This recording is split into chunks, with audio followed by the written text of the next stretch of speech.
Hello everyone, very good morning to all of you. जल्दी से audio video बता देंगे। ऑडियो वीडियो सही है। और ये भी बता देंगे कि कौन कौन क्लास में आ चुका है। चलो, गुड मॉर्निंग सुप्राम जी। ठीक है। और आगे बढ़ने से पहले मैं आपको बता देना चाहती हूँ कि ये हमारा व्हाट्सएप ग्रुप है, टेलीग्राम ग्रुप है। इनमें से आप कहीं भी ज्वाइन नहीं हुए हैं तो यदि आप हमारा कोर्स परचेज करते हैं आपको मिलते हैं नोट्स भी वही विधान से 100+ मॉक टेस्ट। एंड ये रहा हमारा कोड, यदि आप इसको यूज करेंगे तो आपको 10% ऑफ मिलेगा। इंटेलेक्चुअल प्रॉपर्टी क्या होती है ये सब हमने डिस्कस कर लिया है। 1 मिनट लेंगे फिर स्टार्ट करेंगे, ठीक है। और कॉपीराइट एक्ट हमने कल डिस्कस किया था जो भी इम्पोर्टेंट था। ठीक है, आज हम पेटेंट जो है डिस्कस करेंगे, ठीक है। 1 मिनट वेट कर लेते हैं, तब तक बाकी सभी ज्वाइन हो जाए, ठीक है। आज मैं टाइम से आई हूँ तो स्टूडेंट्स नहीं आ रहे। ये क्या, कौन बोल रही है?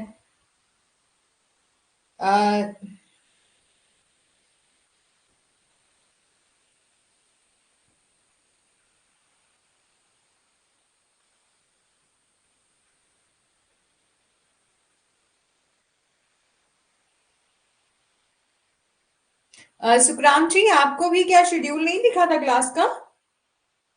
ललिता जी पूछ रही है क्लास नहीं है आज, शेड्यूल नहीं दिख रहा है। वही मैंने तो शेड्यूल किया था।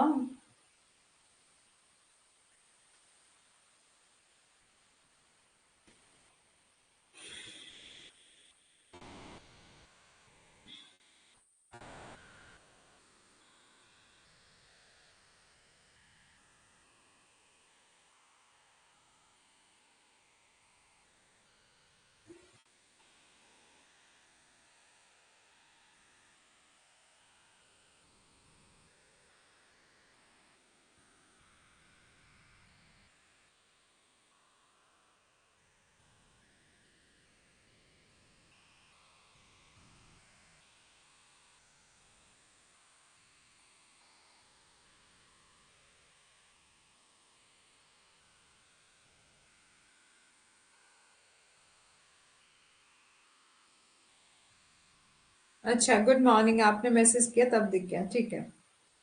कोई बात नहीं।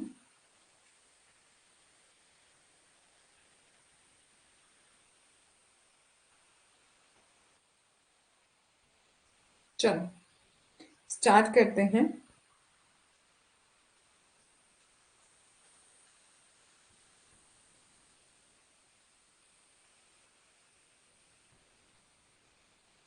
एक मिनट रुको।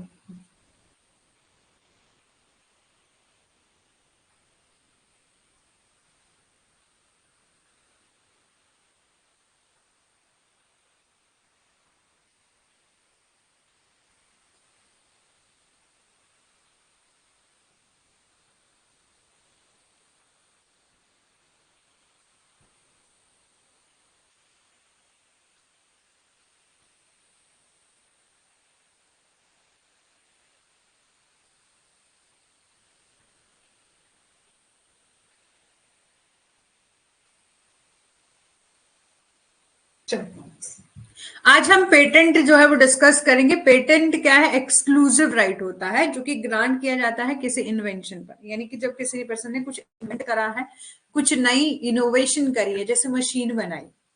और पेटेंट आपका दो तरह का होता है, एक होता है प्रोसेस पेटेंट और दूसरा होता है प्रोडक्ट पेटेंट। ठीक है, कि पर्टिकुलर मशीन पर, पर्टिकुलर किसी प्रोडक्ट पर पेटेंट मिलता है। दूसरा मिलता है कि किस प्रक्रिया से आपने उस पर्टिकुलर मशीन बना, तो उस पर जो है वो पेटेंट मिलता है। तो पेटेंट क्या है? एक्सक्लूसिव राइट है जो कि ग्रांट किया जाता है किसी इनोवेशन के लिए, इन्वेंशन के लिए, which might be product, a method or a process that introduce a novel way of doing something or offer a new technical solution to a problem। In other words में हम कहें, it is a right of a monopoly granted to a person who invented। ठीक है, यदि दूसरे शब्दों में हम बात करें, रेखा जी गुड मॉर्निंग, कि एक ऐसे व्यक्ति को एक अधिकार जो है वो मिलता है जिसने उसका आविष्कार किया है, यानी कि उसको इन्वेंट किया है।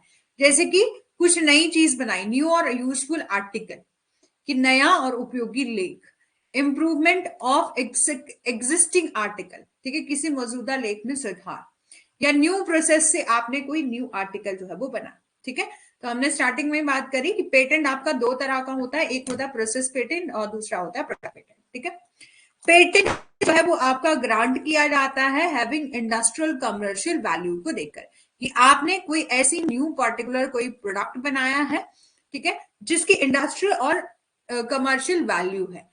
इट इज एक्सक्लूसिव राइट, ये आपका एक्सक्लूसिव राइट है जो कि मैन्युफैक्चरर को दिया जाता है। New article, manufacture the article and with the invented process for a limited period of time, usually 20 years from the filing date of application।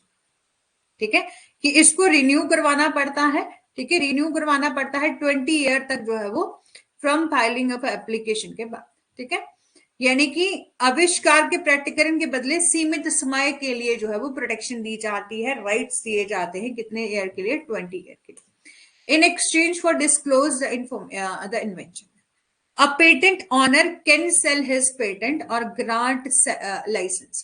ठीक, ये बोला कि एक पेटेंट अपने पेटेंट को बेच सकता है और इसका फायदा जो है वो उठाने के लिए दूसरे को लाइसेंस भी दे सकता है। ठीक है, क्राइटेरिया क्या है पेटेंटेबिलिटी का? तो सबसे पहले नोबल होना चाहिए, कि एक उपन्यास जो है वो होना चाहिए, यानी कि नोबल होना चाहिए। मतलब कि कोई भी पर्टिकुलर मशीन या कुछ भी प्रोडक्ट आप बना रहे हो वो सही होना चाहिए, नोबल होना चाहिए। It should be inventive step, कि इन्वेंटिव स्टेप कि कुछ प्रोसेस को लेकर भी पेटेंट दिया जा सकता है, कि ये इन्वेंटिव स्टेप जो है वो यूज करे और ये पर्टिकुलर प्रोडक्ट जो है वो बनाए। It is non obvious. ठीक है, it should be capable of industrial application, ये जो है वो औद्योगिक अनुप्रयोग के सक्षम जो है वो होना चाहिए। What kind of protection is given by the patent, patent के द्वारा किस प्रकार की सुरक्षा वो दी जाती है।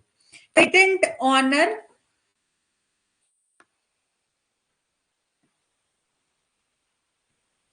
ठीक है, तो बोला patent owner possess the exclusive right to prevent other from commercially exploiting the patent invention। Patent मालिक के पास पेटेंट आविष्कार या व्यावसायिक शोषण करने से जो है दूसरों को रोकना, कि मैंने ये प्रोडक्ट बनाया है, मैंने ये मशीन बनाई है, तो कोई मेरी प्रोसेस का जिस तरीके से मैंने बनाया, ठीक है, प्रोडक्ट प्रोसेस पेटेंट मैंने लिया, तो मेरी ही तरह जो है वो कोई पर्सन इस फॉर्मूला को यूज करके जो है वो अपना कोई प्रोडक्ट ना बना ले, इसलिए प्रोटेक्शन दी जाती है। थर्ड पार्टी को प्रिवेंट किया जाता है from manufacturing, using, distribution, selling, और ये बोला कि किसी तीसरे पक्ष को विनिर्माण, उपयोग और वितरण, बिक्री आदि से जो है वो रोका जा सकता है। पेटेंट मालिक की सहमति के बिना जो है वो आविष्कार पेटेंट या उत्पाद पेटेंट, मतलब कि product without the consent of patent owner. ठीक है, patent under patent law in India, ये बोला पेटेंट एक्ट कितने का है? 1970 का। ठीक है, पेटेंट एक्ट कितने का है? 1970 का है। The invention of a person can be patented only if the ठीक है, ये बोला कि द प्रोड्यूसर, ठीक है, producer and other requirement prescribe in patent act 1930, कि किसी व्यक्ति को जो है वो पेटेंट तभी दिया जाता है, तभी उसका पेटेंट करवाया जाता है जब उसने कोई ऐसा पर्टिकुलर प्रोडक्ट बनाया या उस प्रोसेस से, उस प्रोसीजर से बना, पेटेंट एक्ट 1970 के तहत जो है वो दिया गया और उस क्राइटेरिया को वो फुलफिल कर रहा है। ठीक है, और पेटेंट एक्ट 1970 जो है वो प्रोवाइड करता है detail procedure for obtaining a patent, कि पेटेंट ऑब्टेन करने का एक डिटेल प्रोसीजर प्रोवाइड करता है कि हम किस तरह से फाइल करेंगे एप्लीकेशन और ग्रांट करेंगे किसको, उस पर्सन को पेटेंट। ये जो है वो ऑल्सो प्रोवाइड करता है राइट एंड ऑब्लिगेशन क्या है पेटेंटी की। ठीक है, कि पेटेंटी की राइट एंड ऑब्लिगेशन क्या है, टर्म क्या है पेटेंट का, ट्रांसफर किस तरह से किया जा सकता है पेटेंट, और सरेंडर और revocation and restoration of patent, infringement of patent and remedies therefore. ठीक है, ये एक्ट आपका प्रोवाइड करता है पेटेंट प्रोटेक्शन कितने टाइम के लिए? 20 ईयर के लिए दिया जाता है। विच टेक्नोलॉजी की, कौन सी टेक्नोलॉजी यूज करके आपने ये पर्टिकुलर इन्वेंशन करी, इनोवेशन करा, इन्वेंशन करी और पब्लिक डोमेन के लिए किस तरह से यूजफुल है। सेक्शन 3 ऑफ एक्ट जो है वो प्रोवाइड करता है list of non patentable inventions, कि गैर पेटेंट योग्य जो है आविष्कारों की एक सूची प्रदान करती है जिसके लिए कोई पेटेंट नहीं दिया जा सकता। ठीक है, कि एक लिस्ट प्रोवाइड करता है कि ऐसे प्रोडक्ट जो कि नॉन पेटेंटेबल इन्वेंशंस हैं, which no patent could be granted। Section number 4 कहता है कि invention related to the atomic energy are also declare as a non patentable, कि सेक्शन 4 के तहत जो है वो परमाणु ऊर्जा से संबंधित आविष्कारों को गैर पेटेंट योग्य भी घोषित किया। It is worth mentioning that earlier no product patent could be granted for a medicine. ठीक है, कि ये बोला कि गैर तलब की इससे पहले दवा, खाद्य पदार्थ और रसायनों के लिए कोई पेटेंट नहीं दिया जा सकता था। केवल दवाओं और खाद्य पदार्थों और रसायनों के निर्माण की प्रक्रिया को, यानी कि कौन सी प्रक्रिया, यानी कि कौन सी प्रोसेस को, जो है वो प्रोसेस को फॉलो करके इन मेडिसिन को बनाया गया है, फूड आइटम को बनाया गया है, केमिकल्स को बनाया गया है, और उनको पेटेंट दिया जाना चाहिए। ठीक है, however after the patent amendment act आया 2005, उसके बाद जो है वो इन पर्टिकुलर, जैसे कि मेडिसिन हो गए, फूड आइटम हो गए, इनकी मैन्युफैक्चरिंग प्रोसेस को लेकर भी जो है वो पेटेंट इशू किया जाता है। आप जानते हैं हमारे इंडिया में जो फार्मेसी है, यानी कि दवाइयों को जो बनाया जाता है, वो काफी ज्यादा जो है इसका मतलब हमारे इंडिया से काफी ज्यादा एक्सपोर्ट होती हैं दवाइयां। ठीक है, तो अब है कि पेटेंट इन्फ्रिंजमेंट एंड रेमेडीज, की पेटेंट का उल्लंघन और उपचार क्या किया है। बोले कोई भी वायलेशन करे राइट ऑफ पेटेंटी की कॉन्स्टिट्यूट एन इन्फ्रिंज, तो ऐसा मान लिया जाता है, मतलब ऐसा माना जाता है कि यहाँ पर इन्फ्रिंजमेंट होगी है पेटेंट की, और such as a collaborable imitation of your convention or your invention, or taking the essential feature of invention. Under the Patent Act, Section 47 and Section 107A provide करता है इस एक्ट का कि shall not be considered as infringement, कि कौन कौन से act हैं जिनको कंसिडर नहीं किया जाएगा कि इन्फ्रिंजमेंट है इसकी पेटेंट की। ठीक है, फॉर एग्जाम्पल के लिए इंपोर्ट ऑफ एनी मशीन, कि आप क्या कर रहे हो, इंपोर्ट कर रहे हो किसी मशीन को, किसी अदर आर्टिकल को on the behalf of government, manufacturing और use of patented process by on the behalf of government, it does not constitute a patent infringement, तो उसको कंसिडर नहीं किया जाएगा कि यहाँ पर पेटेंट इन्फ्रिंजमेंट हो रही है। In the various remedies available हैं अगेंस्ट द पेटेंट इन्फ्रिंजमेंट, की यदि कोई पर्सन पेटेंट इन्फ्रिंजमेंट करता है तो उसके लिए वेरियस रेमेडीज भी अवेलेबल है। कौन कौन सी, इंजंक्शन, ठीक है, कि स्टे ऑर्डर लगा दिया कि आप ऐसा मत करो। ठीक है, और डैमेजेस और अकाउंट ऑफ प्रॉफिट, ठीक है, नुकसान हुआ और मुनाफे का लेखा जोखा, डिलीवरी अप और डिस्ट्रक्शन ऑफ इन्फ्रिंजिंग गुड्स, ठीक है, उल्लंघन करने वाले माल का वितरण या विनाश, सर्टिफिकेट ऑफ वैलिडिटी की वैधता का प्रमाण पत्र।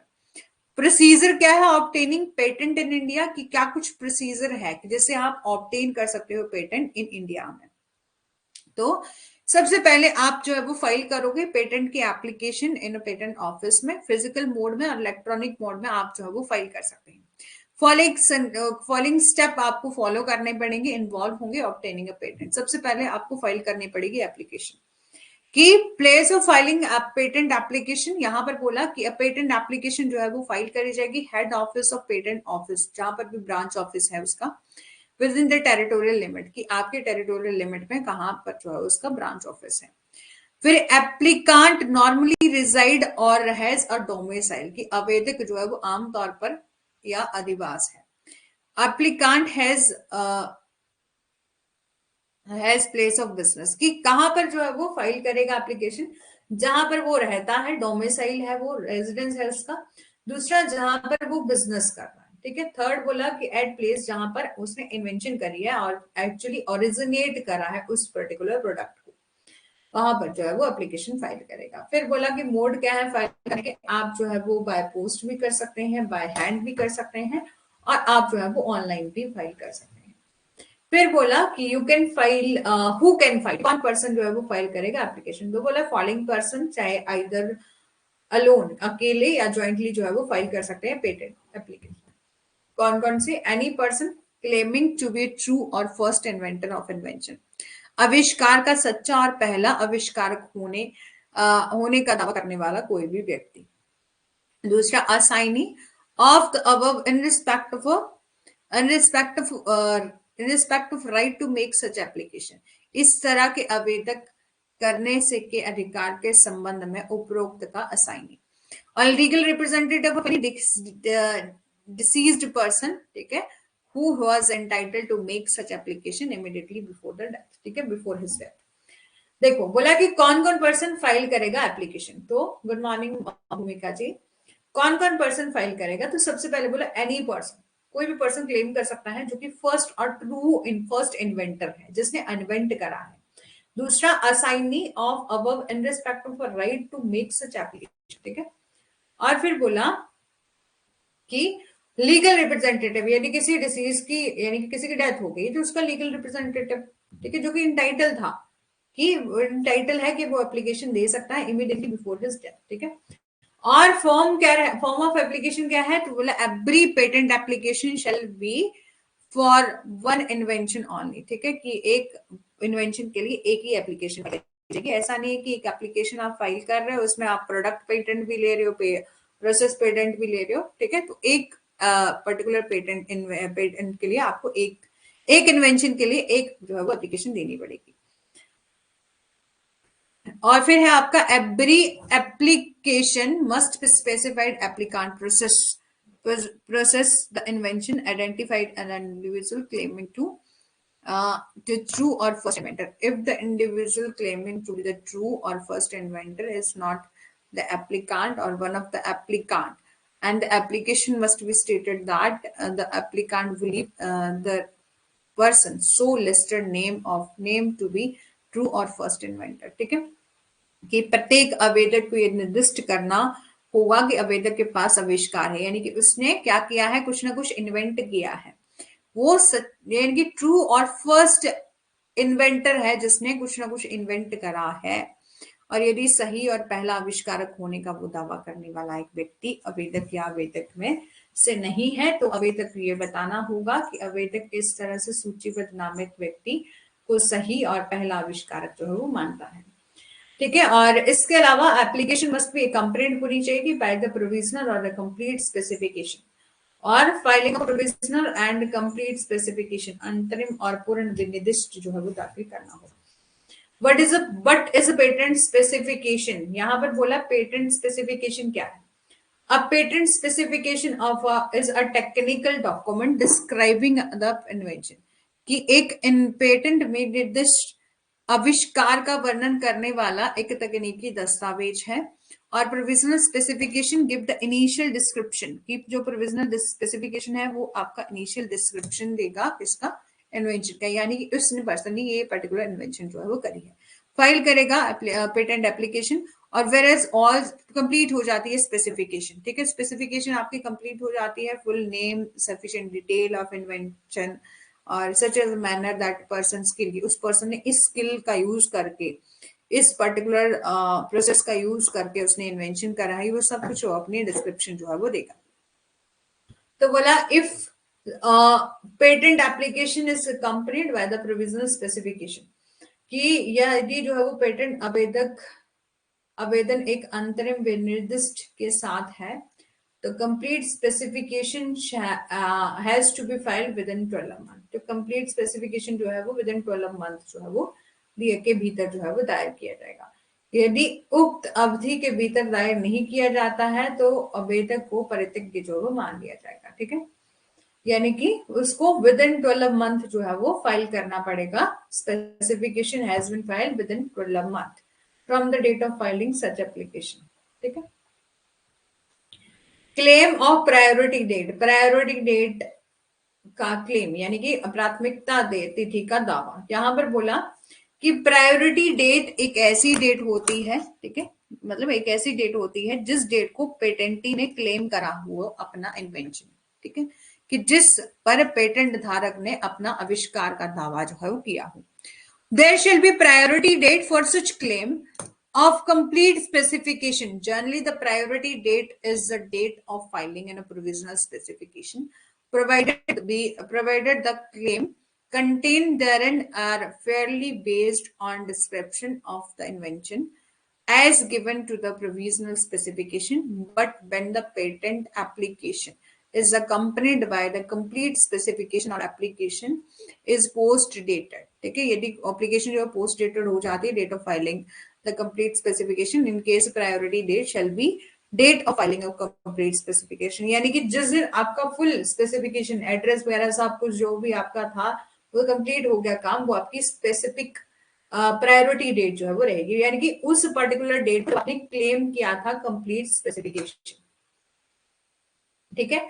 और generally the priority date is ऐसी डेट होती है जो कि filing of a provisional specification provided the claim contained therein are fairly based on a description on the inventions. ठीक है।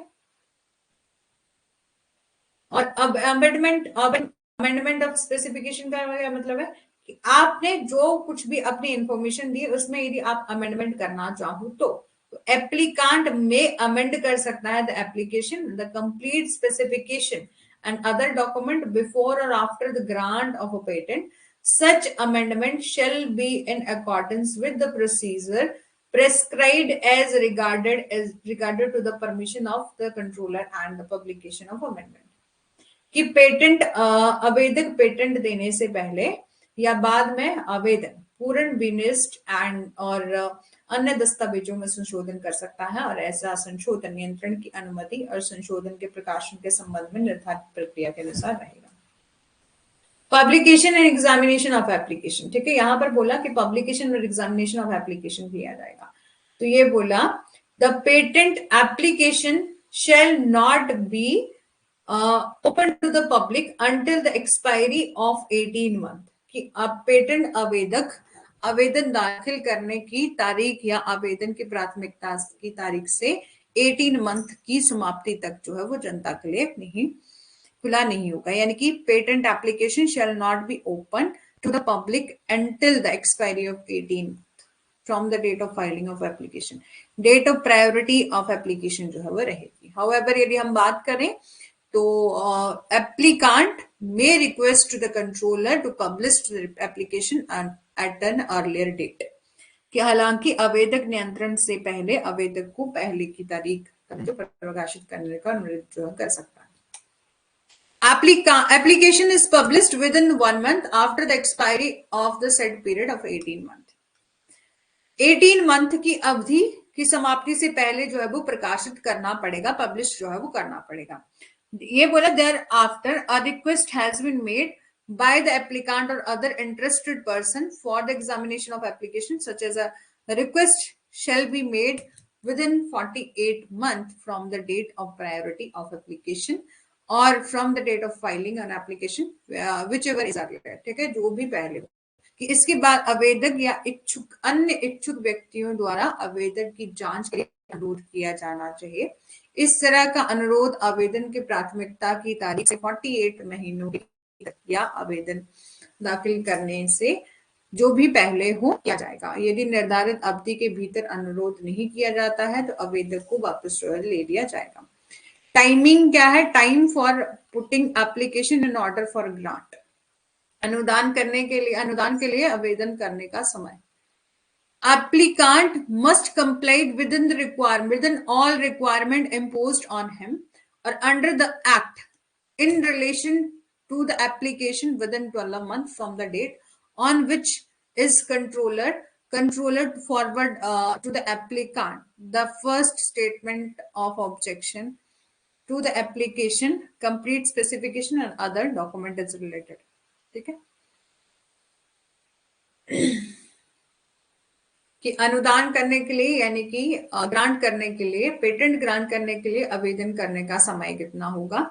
तो बोला कि जो भी आपके डॉक्यूमेंट वगैरह हैं वो सब आपको जो है वो सबमिट करने पड़ेंगे और within 12 month from the date of which controller to forward to the application first statement of objection to the application, complete specification और other document related to there. ठीक है।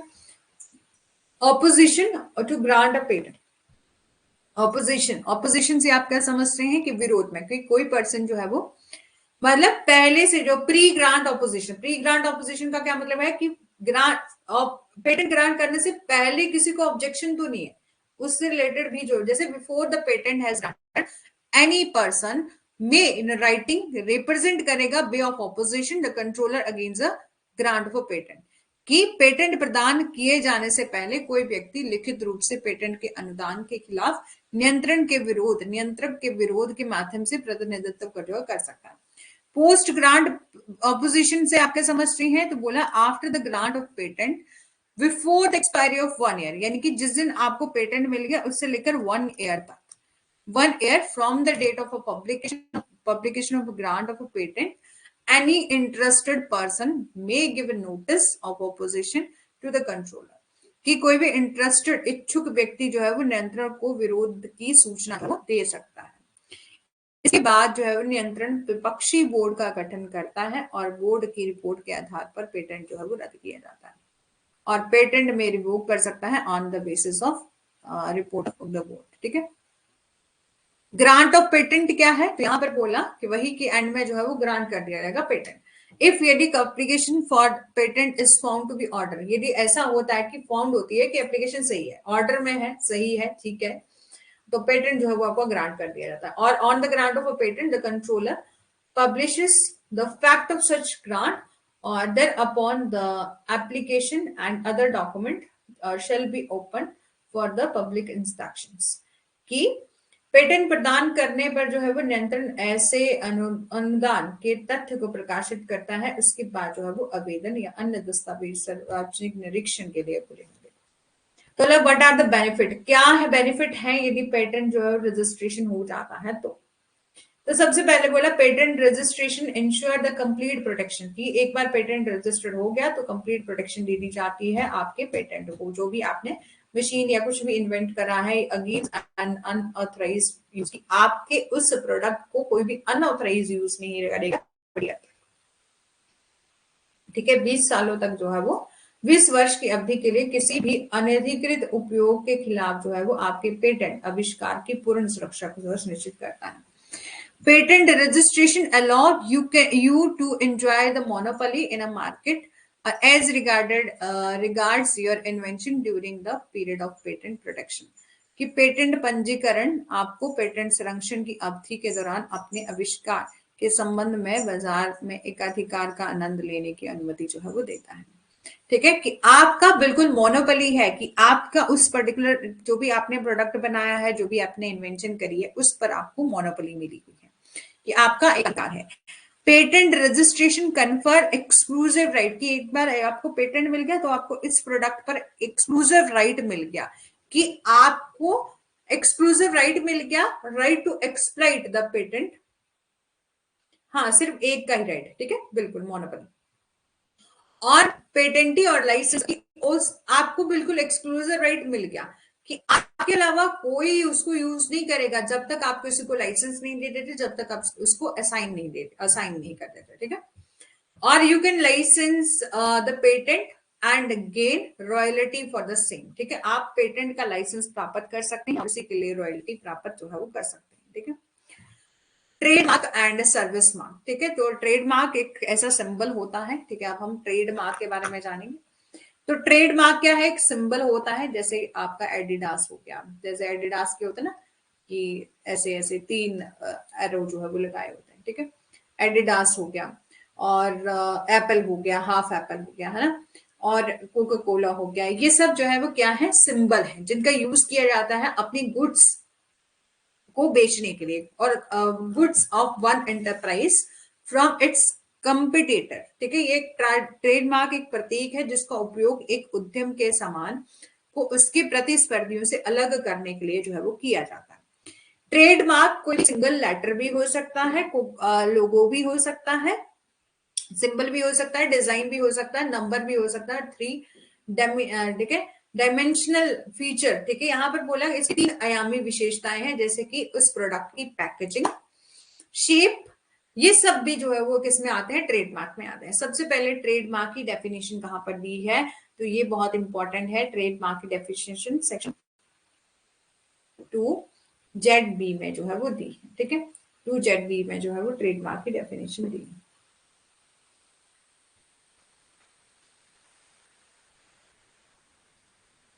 ठीक है, तो सेक्शन 2ZB में जो है ऑफ ट्रेडमार्क एक्ट डिफाइन करता है ट्रेडमार्क एज अ मार्क, एक ऐसा मार्क है जो कि कैपेबल है जियोग्राफिकल ग्राफिकल रिप्रेजेंटेशन। ग्राफिकल मतलब आप कुछ ऐसा डिजाइन बना रहे, सिंबल बना रहे जो कि आपके कुछ अलग सा रिप्रेजेंट कर रहा है।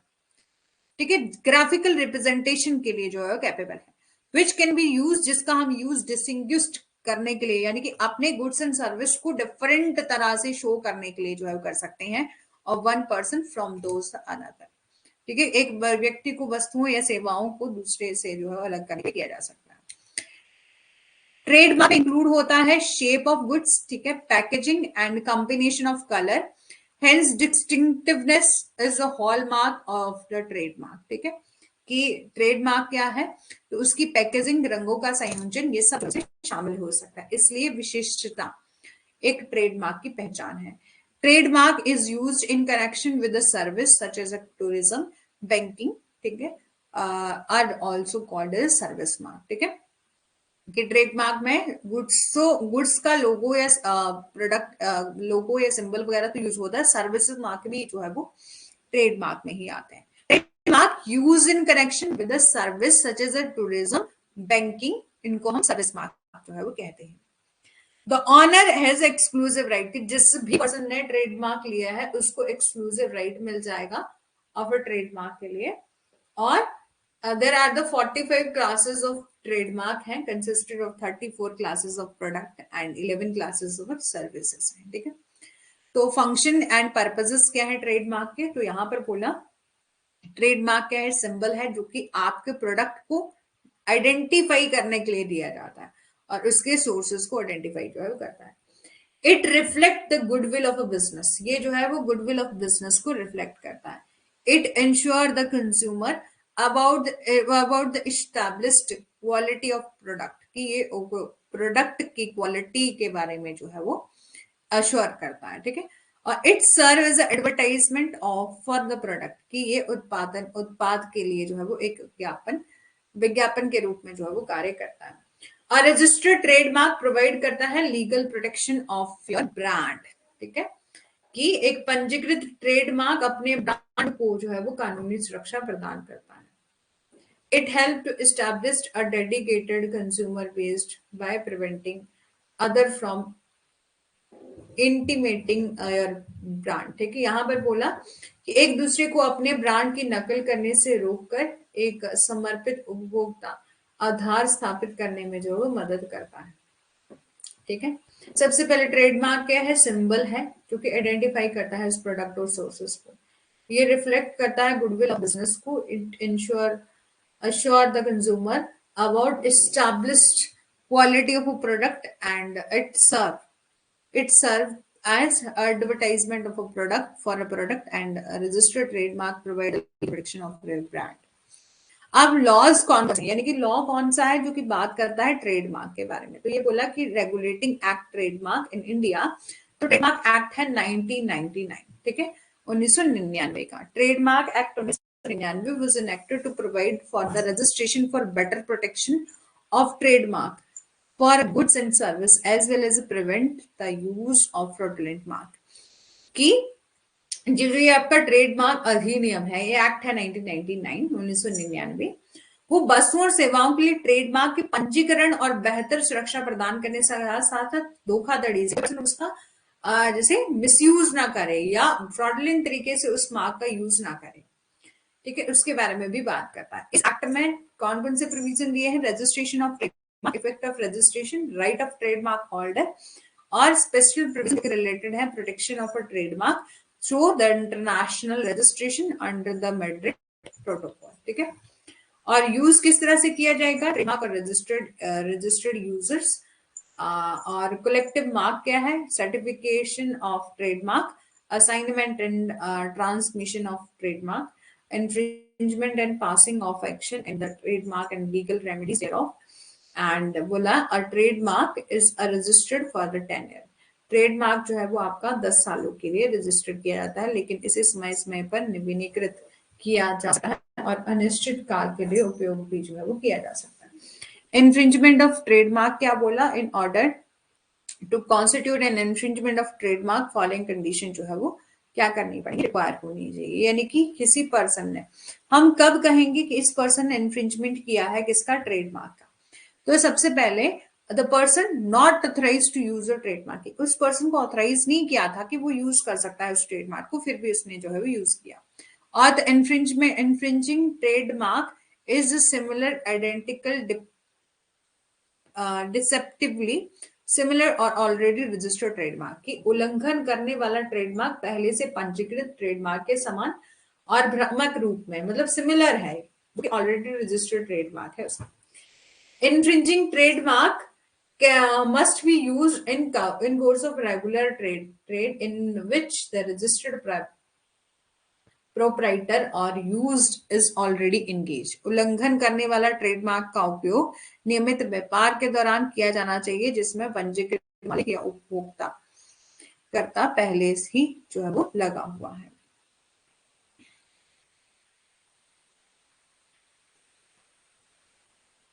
ठीक है, 1 मिनट रुकना।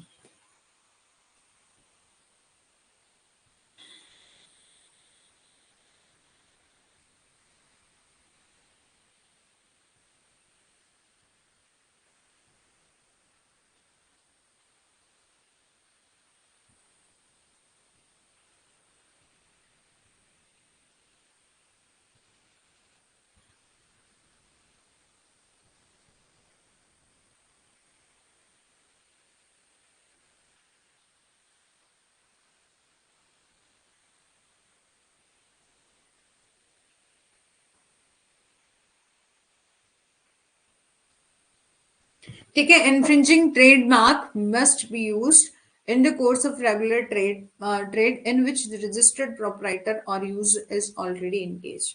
उल्लंघन करने वाले ट्रेडमार्क का उपयोग नियमित व्यापार के दौरान जो है किया जाना चाहिए जिसमें पंजीकृत मालिक या उपभोक्ता पहले से ही जो है लगा हुआ था। Infringing trademark must be printed, represented usually in advertisement, invoices or bill, or mere oral use of the trademark is not infringement। ये उल्लंघन करने वाले ट्रेडमार्क को आमतौर पर विज्ञापन, चलान या बिलों में दर्शाया जाना चाहिए। ट्रेडमार्क का केवल मौखिक रूप से उल्लंघन जो है वो नहीं है। Using either the whole of registered trademark और adopted one by making a new additional and alteration, कि या तो पूरी तरह से, यानी कि जो ट्रेडमार्क है, यानी कि उसने ये वाला पर्टिकुलर सिंबल लिया, ये बिजनेस के लिए यूज किया, आपने या तो उसमें कुछ ऑल्टर करके थोड़ा सा चेंज करके अपने प्रोडक्ट को बेच रहे हो या कुछ और एडिशन चेंजेस करे गए हैं और अपने प्रोडक्ट को आप उस तरीके से बेच रहे हो। Section 29 of trademark act provide करता है common form of trademark infringement की ट्रेडमार्क उल्लंघन के सामान्य रूपों का प्रावधान जो है वो करता है। उदाहरण के लिए किसी व्यापार को बढ़ावा देने के लिए दूसरे पंजीकृत ट्रेडमार्क का विज्ञापन उल्लंघन के बराबर है। यानी कि एडवर्टाइजमेंट कर रहे हो आप रजिस्टर्ड ट्रेडमार्क की अनदर प्रमोशन, अनदर ट्रेड को प्रमोट करने के लिए। जैसे कि मैं जैसे मान लीजिए कि कोका कोला कोई अपना ब्रांड है ना, अपना ब्रांड है, और मैं अपने ड्रिंक, किसी भी ड्रिंक को जो है वो बेचने के लिए कोका कोला ब्रांड की यूज कर रही हूँ, तो ये क्या होगा, आपका इन्फ्रिंजमेंट होगा। ये आपका सेक्शन 29 में जो है दिया गया है। फॉलोइंग रेमेडीज अवेलेबल है trademark owner against infringement of trademark, कि आप फाइल कर सकते सूट, और क्रिमिनल रेमेडीज भी जो है वो अवेलेबल है। और पावर क्या है of registration of trademark in India, क्या सॉरी पावर नहीं, प्रोसेस। ठीक है, प्रोसेस क्या है, कौन सी प्रोसेस है जिसको यूज करके रजिस्ट्रेशन करवा सकते हो ट्रेडमार्क इन इंडिया में। ठीक है, तो यहां पर बोला कि वेरियस स्टेप इन्वॉल्व है in the registration of trademark are as a follow. सबसे पहले बोला एप्लीकेशन फॉर द रजिस्ट्रेशन, की पंजीकरण के लिए आवेदन।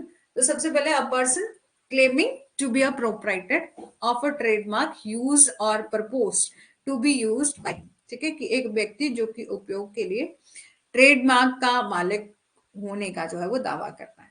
यानी कि a person claiming to be the proprietor of the trademark used और propose to be used by him, और हु डिजायर टू रजिस्टर। ठीक है, कि उसके लिए जो है वो उपयोग किए जाने के लिए प्रस्तावित है और इसे पंजीकृत वो करना चाहता है। यानी कि अ पर्सन जो कि क्लेम कर रहा है, ठीक है, कि वो प्रोप्राइटर है उस ट्रेडमार्क, उस ट्रेडमार्क का यूज करेगा। ठीक है, ट्रेडमार्क का मालिक होने का दावा करता है कि मैं इसका मालिक हूं, मैं इस पर्टिकुलर लोगो को यूज करके मैं अपना बिजनेस को चला रहा हूं और मैं चाहता हूं कि इस ट्रेडमार्क को रजिस्टर किया जाए, रजिस्ट्रेशन की जाए। तो registrar of registration of trademark, such application shall be made in writing must be accompanied by the prescribed fees. ठीक है, इस तरह का आवेदन लिखित रूप से जो है वो किया जाएगा और निर्धारित शुल्क के साथ जो है वो होना चाहिए। और सिंगल एप्लीकेशन जो है वो may be made for the registration of trademark for the different classes of goods and services, की वस्तुओं और सेवाओं के लिए विभिन्न वर्गों के लिए ट्रेडमार्क के पंजीकरण के लिए एक ही आवेदन जो है वो किया जा सकता है। दूसरा, एप्लीकेशन हैज बीन, यानी कि एक ट्रेडमार्क को यूज रजिस्ट्रेशन के लिए जो है वो आप एक ही एप्लीकेशन जो है वो फाइल करोगे, ठीक है। ऐसा नहीं है कि एक एप्लीकेशन लगा के आप जो है वो ज्यादा ट्रेडमार्क को जो है रजिस्टर करवाना चाहते हो, तो एक रजिस्ट्रेशन के लिए एक ही application. The application has to be filed in the office of a trademark registry within those territorial limits, the principal place of a business in India, and applicant is suited. आवेदक trademark registry के कार्यालय में जो है वो दायर किया जाना चाहिए, जिसके क्षेत्रीय सीमाओं के भीतर जो है वो आवेदक का भारत में व्यवसाय का एक प्रमुख स्थान निहित है, ठीक है। Refusal acceptance and withdrawal of acceptance, ठीक है। यहां पर बोला स्वीकृति और स्वीकृति की वापसी। तो द रजिस्ट्रार में एक्सेप्ट और रिजेक्ट, कि रजिस्ट्रार जो है क्या करेगा, एक्सेप्ट भी करेगा और रिजेक्ट भी करेगा, कर सकता है। यानी कि रजिस्ट्रार एक्सेप्ट भी कर सकता है उस एप्लीकेशन को और रिजेक्ट भी कर सकता है after it has been receive, ठीक है। कि अब इसको रिसीव, ठीक है, कि इसको रिसीव करने से पहले याद एक्सेप्ट भी कर सकते हैं, रिजेक्ट भी कर सकते हो उस एप्लीकेशन को। और एप्लीकेशन में बी एक्सेप्टेड, यदि एप्लीकेशन एक्सेप्ट करी जाती है तो, और विदाउट अमेंडमेंट, मॉडिफिकेशन और कंडीशन लिमिटेशंस, ठीक है। और यदि एप्लीकेशन आपकी एक्सेप्ट हो गई है तो after acceptance but before the registration discovery the application was accepted and he may withdraw the acceptance, ठीक है। स्वीकृति के बाद लेकिन पंजीकरण से पहले रजिस्ट्रार को पता चलता है कि आवेदन गलती से स्वीकार कर लिया है, तो इस स्वीकृति को वापस भी दिया जा सकता है। एडवर्टाइजमेंट एंड एप्लीकेशन की हम बात करें तो बोला registrar shall after acceptance of application cause the application to be advertise in the prescribe manner, ठीक है। कि रजिस्ट्रार आवेदन की स्वीकृति के बाद जो है वो आवेदन को निर्धारित तरीके से जो विज्ञापित करेगा। Application is advertise in the trademark journal for the purpose of inventing objection from the interested person. आवेदन जो है वो इच्छुक व्यक्तियों से आपत्तियां आमंत्रित करने के उद्देश्य से ट्रेडमार्क जर्नल में विज्ञापित किया गया है। और फिर बोला कि registrar may cause application to be advertised before the acceptance in certain cases. Registrar कुछ मामलों में स्वीकृति से पहले जो है वो आवेदन का विज्ञापन कर सकता है। और यहाँ पर भी ऑपोजिशन भी है कि ऑपोजिशन ऑफ रजिस्ट्रेशन, की कोई भी any person within 4 months from the date of advertisement give written notice, की कोई भी व्यक्ति विज्ञापन की तारीख से 4 महीने के भीतर पंजीकरण के विरोध की लिखित सूचना जो है वो दे सकता है। इस तरह के पंजीकरण की सूचना आवेदक को दी जाती है और इसके बाद रजिस्ट्रार को सबूत प्रस्तुत किए जाते हैं और पक्षों को सुनने के बाद रजिस्ट्रार ये तय करता है कि पंजीकरण की अनुमति दी जानी चाहिए या नहीं, ठीक है। तो लास्ट में आपका रजिस्ट्रेशन, यदि application for registration trademark registration को एक्सेप्ट किया जाता है, कोई अपोज नहीं किया जाता है, विरोध नहीं किया जाता है और एक्सेप्ट कर लिया जाता है, तो आवेदक के पक्ष में आपत्ति का फैसला जो है वो, तो क्या विरोध नहीं किया जाता है। यदि विरोध किया जाता है, ठीक है, यदि विरोध किया गया तो objection rule in the application favour, ठीक है, applicant favour, the registrar must register the trademark with in 18 months from the filing of application.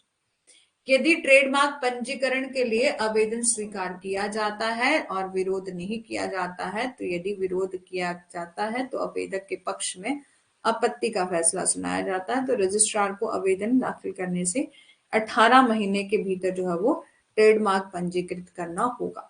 Date of registration of trademark is date of making said application, ठीक है। कि trademark के पंजीकरण की उक्त तारीख उक्त आवेदन करने से की तारीख है।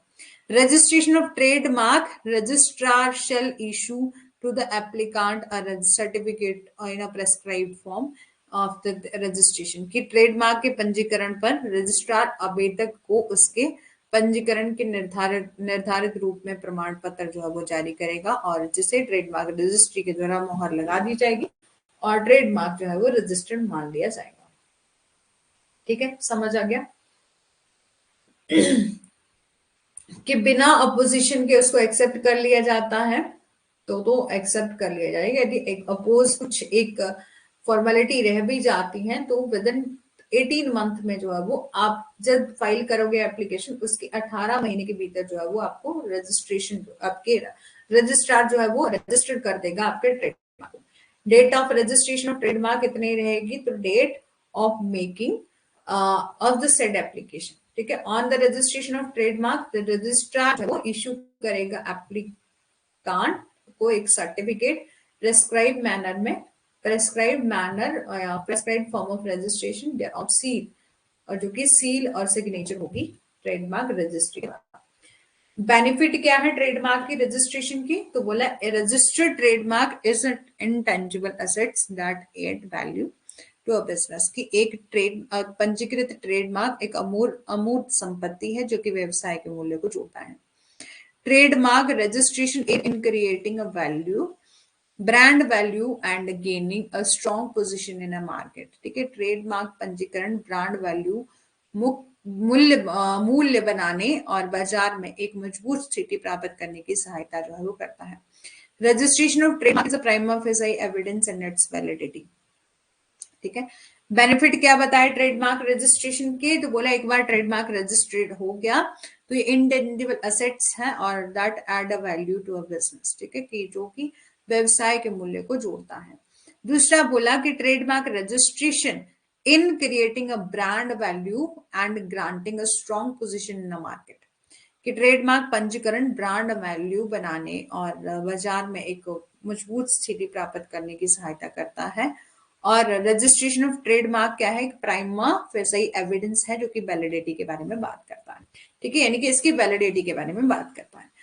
और the registered trademark holder has exclusive right, जो भी ट्रेडमार्क होल्डर होगा उसको एक्सक्लूसिव राइट दिया जाएगा कि आप यूज कर सकते हो इस मार्क का और ऑब्टेन कर सकते हो रिलीफ इन केस यदि इन्फ्रिंजमेंट हो जाती है। तो ट्रेडमार्क रजिस्ट्रेशन जो है वो कितने टाइम के लिए कितने टाइम के लिए दिया जाता है, तो 10 ईयर के लिए दिया जाता है, उसके बाद आपको रिन्यू करवाना पड़ता है। ठीक है, a registered proprietor of trademark has right to transfer his right without license assignment of this trademark। ठीक है, ट्रेडमार्क के पंजीकृत मालिक को लाइसेंस या ट्रेडमार्क के असाइनमेंट के माध्यम से अधिकार को स्थानांतरित कर दिया जा सकता है। फिर है आपका इंडस्ट्रियल डिजाइन। इंडस्ट्रियल डिजाइन होते हैं, ठीक है, and industrial design mean ornament और विजुअल एस्पेक्ट जो कि किसी आर्टिकल के होते हैं। It may consist of the three dimensional feature। ठीक है, इसके 3 आयामी विशेषताएं इसमें शामिल हैं। For instance shape of article, जो कि शेप ऑफ आर्टिकल के बारे में, जैसे कि किसी आर्टिकल का shape. 2 dimensional feature such as a line, pattern और कलर। ठीक है, 2 डायमेंशनल फीचर जो कि लाइन हो सकती है, पैटर्न हो सकता है और कलर हो सकता है। इंडस्ट्रियल डिजाइन इज प्योरली, यानी कि एक औद्योगिक डिजाइन जो कि विशुद्ध रूप से सौंदर्य या गैर कार्यात्मक है और इसकी कोई उपयोगिता जो है वो नहीं है, है?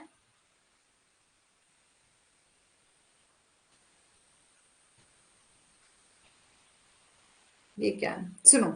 इंडस्ट्रियल डिजाइन क्या होता है कि ऐसे डिजाइन जो कि इंडस्ट्री के लिए यूज किए जाते हैं।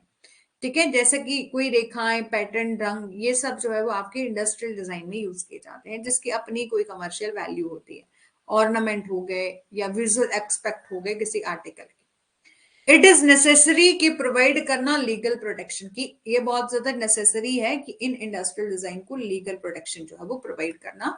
Creative originating in industrial design for to prevent other from the copying, कि कोई पर्सन जो है वो इन पर्टिकुलर डिजाइन की जो है वो कॉपी ना करे। इंडस्ट्रियल डिजाइन प्योरली क्या हो सकते हैं, एस्थेटिक यानी कि सौंदर्य, और गैर non functional and not as no utility, कि कभी ऐसा हो कि इन डिजाइन की कोई यूटिलिटी भी ना हो, फिर भी अपने आप में ही जो है वो क्या होते हैं, इंडस्ट्रियल डिजाइन माने जाते हैं और इन पर जो है वो आपको प्रोटेक्शन मिल सकती है। यानी कि नेसेसरी होता है कि प्रोवाइड करना इस लीगल प्रोटेक्शन इनको, और ताकि जो क्रिएटिविटी उन लोगों ने करी है जिनने इंडस्ट्रियल डिजाइन को बनाया, उनको राइट दिया जा सके। Industrial design prevent the other from कॉपिंग it, ठीक है, कि ताकि जो उन्होंने इंडस्ट्रियल डिजाइन करा है उन लोगों को कानूनी सुरक्षा दी जा सके, ताकि कोई जो है उसकी नकल ना करे। टाइप ऑफ प्रोटेक्शन जो कि प्रोवाइड करा गया है इंडस्ट्रियल डिजाइन के लिए, तो बोला है कि owner of registered industrial design, ठीक है, ये बोला कि जो owner of registered industrial design reserve, ठीक है, रिजर्व द राइट और to prevent from manufacturing, selling or importing articles bearing or embodying a design which is a copy of or substantially similar to the protected design, ठीक है। यहाँ पर बोला कि एक जो ऑनर होगा रजिस्टर्ड इंडस्ट्रियल डिजाइन का, वो रिजर्व करेगा द राइट टू प्रिवेंट, ताकि उसके पास राइट है कि वो प्रिवेंट कर सकता है फ्रॉम मैन्युफैक्चरिंग, सेलिंग और इंपोर्टिंग आर्टिकल जिस पर उसने पहले से प्रोटेक्शन ले रखी है, पहले से उसने जो प्रोटेक्शन ले सकती है। अब काइंड ऑफ प्रोडक्ट, कौन कौन से काइंड बताए, कौन से प्रोडक्ट बताए, प्रोडक्ट की काइंड बताए that come under the industrial design protection, जो कि इंडस्ट्रियल डिजाइन प्रोटेक्शन में आते हैं। ऐसे प्रोडक्ट जिनका इंडस्ट्री में और हैंडक्राफ्ट आइटम में यूज है, यानी कि ऐसे प्रोडक्ट जो कि इंडस्ट्री और हैंडक्राफ्ट आइटम है। हाउस होल्ड गुड्स, ठीक है, घरेलू सामान। लाइटिंग इक्विपमेंट, प्रकाशन उपकरण, ज्वेलरी, जवाहरात, ठीक है, और इलेक्ट्रॉनिक डिवाइस और टेक्सटाइल, ठीक है, यानी कि वस्त्र आदि। कौन कौन से लॉ हैं जो कि रिलेटेड हैं किससे, डिजाइन एक्ट 2000, ठीक है। तो कौन कौन से लॉ हैं, तो यहाँ पर बोला डिजाइन एक्ट 2000, ठीक है, कि ऐसे जो आपके डिजाइन एक्ट है ना, अब इनको देखो कि हमने कॉपीराइट में डिस्कस किया था, कोई भी स्कल्पचर, कोई डिजाइन, ठीक है, हमने देखा ना लिटरेरी आर्टिस्टिक वर्क किसी ने किया है, तो अब हमेशा ही एक ही जगह किसी को प्रोटेक्शन मिलेगी। यदि डिजाइन एक्ट 2000 में मिल गई तो कॉपीराइट एक्ट में नहीं मिलेगी, और यदि कॉपीराइट एक्ट में किसी ने प्रोटेक्शन ले रखी है तो इसमें इसको नहीं किया जाएगा। तो ये बोला कि कौन कौन से लॉ हैं जो कि रिलेट करते हैं किससे, डिजाइन इन इंडिया में। तो डिजाइन एक्ट 2000, डिजाइन एक्ट 2000 जो है वो आपका प्रोटेक्शन प्रमोट करता है, to promote the creation of a novel, ठीक है, और original design along balancing competing interest of granting to time monopoly right to use registered industrial design by the owner, कि मालिक के द्वारा पंजीकृत औद्योगिक डिजाइन का उपयोग करने में संबद्ध एक अधिकार प्रदान करके प्रतिस्पर्धी हितों को संतुलित करने के साथ साथ जो है वो मूल डिजाइनों के निर्माण को बढ़ावा जो है वो देना चाहता है। ये अधिनियम जो है वो डिजाइनों के पंजीकरण, यानी कि ये एक्ट जो है वो आपका प्रोवाइड करता है कि हम रजिस्ट्रेशन किस तरह से करेंगे डिजाइन को, copyright and registered design, industrial और international exhibition and restoration of lapsed design and a penalty for infringement of the registered design, कि औद्योगिक और अंतरराष्ट्रीय प्रदर्शनियों और व्यापकगत डिजाइनों की बहाली, पंजीकृत डिजाइनों के उल्लंघन के लिए दंड आदि संबंध में प्रावधान शामिल है, ठीक है। और ज्योग्राफिकल इंडिकेशन ये हम कल करेंगे, ठीक है, कौन कौन, और ये एक्ट है geographical indication of goods registration and protection act, ठीक है। इसके अलावा ट्रेड सीक्रेट्स क्या है, बायोलॉजिकल डाइवर्सिटी एक्ट 2002 है, और इसके बाद आपका चार्ट रहेगा जो कि सबसे ज्यादा इंपॉर्टेंट रहेगा, quick lens at the important intellectual property rights, ठीक है, इसको हम कल करेंगे। पेटेंट, कॉपीराइट, ठीक है, क्या कुछ टर्म ऑफ प्रोटेक्शन है, ठीक है, ये सब जो हम कल करेंगे। फिर कन्वेंशन करेंगे, यूनिवर्सल कॉपीराइट कन्वेंशन कब हुई थी, रोम कन्वेंशन, बीपो कन्वेंशन, ठीक है, बीपो वर्ल्ड इंटेलेक्चुअल प्रॉपर्टी ऑर्गेनाइजेशन, ठीक है। Thank you so much, I hope कि आपको सेशन अच्छा लगा होगा। यदि वैसे ज्यादा नहीं है, इतना ही है, 1-2 सेशन में कंप्लीट हो जाएगा ये। और आपकी अभी तक ना, अभी आपका यूनिट 9 चल रहा है ना, यूनिट 9 के बाद आपका यूनिट 10 होगा, फिर यूनिट 4 होगा, ठीक है, 4, 5, 6, ठीक है, काफी ज्यादा है अभी, ठीक है, लेकिन 15 मई तक जो है हम 15 मई तक कंप्लीट कर लेंगे अपने सिलेबस को। बीच में जरूरत पड़ी तो 2 आवर की क्लास की ले ली जाएगी, ठीक है। Thank you so much, I hope कि